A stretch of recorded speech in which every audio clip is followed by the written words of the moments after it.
ഇന്നത്തെ വീഡിയോയില് പെസഹ അപ്പത്തിന്റെ റെസിപ്പിയാണ് കേട്ടോ കാണിക്കുന്നത്. ഏറ്റവും സിമ്പിൾ ആയിട്ടുള്ള രീതിയിലാണ് നമ്മൾ ഇന്ന് ഉണ്ടാക്കുന്നത്. അപ്പൊ ഇതിനായിട്ട് നമ്മൾ ആദ്യം തന്നെ 1 കപ്പ് പച്ചരി പാത്രത്തിലേക്ക് ഇട്ട് കൊടുക്കാം. അതിലേക്ക് 1/4 കപ്പ് ഉഴുന്ന് ചേർത്ത് കൊടുക്കാം. എല്ലാ ഇൻഗ്രീഡിയന്റും ഒരേ കപ്പിലാണ് കേട്ടോ എടുക്കുന്നത്.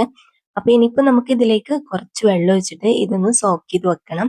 ഒരു 3-4 മണിക്കൂറെല്ലാം നമ്മൾ കുതിർത്ത് വെക്കാം.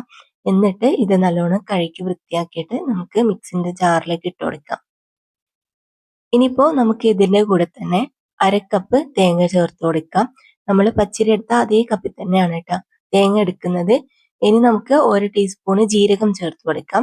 പിന്നെ 2 അല്ലി വെളുത്തുള്ളിയും 3-4 ചെറിയ ഉള്ളിയും കൂടി നമുക്ക് ഇതിലേക്ക് ഇട്ട് കൊടുക്കാം. ഇനിയിപ്പോ നമുക്ക് ഇതിലേക്ക് ആവശ്യത്തിനുള്ള വെള്ളം ചേർത്തിട്ട് ഇത് അരച്ചെടുക്കണം. ഞാനിപ്പോ 1/2 കപ്പ് വെള്ളമാണ് കേട്ടോ ഒഴിച്ചു കൊടുക്കുന്നത്. എന്നിട്ട് ഇതാ ഈ ഒരു കട്ടിയിലാണ് നമ്മൾ അരച്ചെടുക്കേണ്ടത്. ഒരുപാട് ലൂസായി പോകരുത്.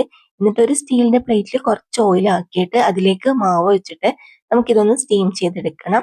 അപ്പൊ ആവിപാത്രത്തിൽ കുറച്ച് വെള്ളം ചൂടാക്കിയിട്ട് ഒരു 10-15 മിനിറ്റ് നമ്മളിത് കുക്ക് ചെയ്തെടുക്കണം. അപ്പൊ ഇതാ നമ്മുടെ പെസഹാപ്പം റെഡി ആയിട്ടുണ്ട്. ഇനിയിപ്പോ ഇതിന്റെ ചൂടെല്ലാം പോകാൻ വേണ്ടിയിട്ട് ഒന്ന് വെയിറ്റ് ചെയ്യണം. അതിനുശേഷം ഒരു കത്തി വെച്ചിട്ട് സൈഡെല്ലാം ഒന്ന് വിട്ടു കൊടുത്തിട്ട് നമുക്കിത് വേറൊരു പാത്രത്തിലേക്ക് മാറ്റി കൊടുക്കാം.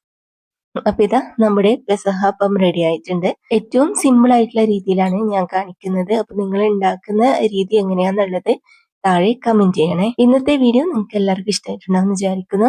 വീഡിയോ ഇഷ്ടമായാൽ മറക്കാതെ ലൈക്കും ഷെയറും കമന്റ് ചെയ്യണേ.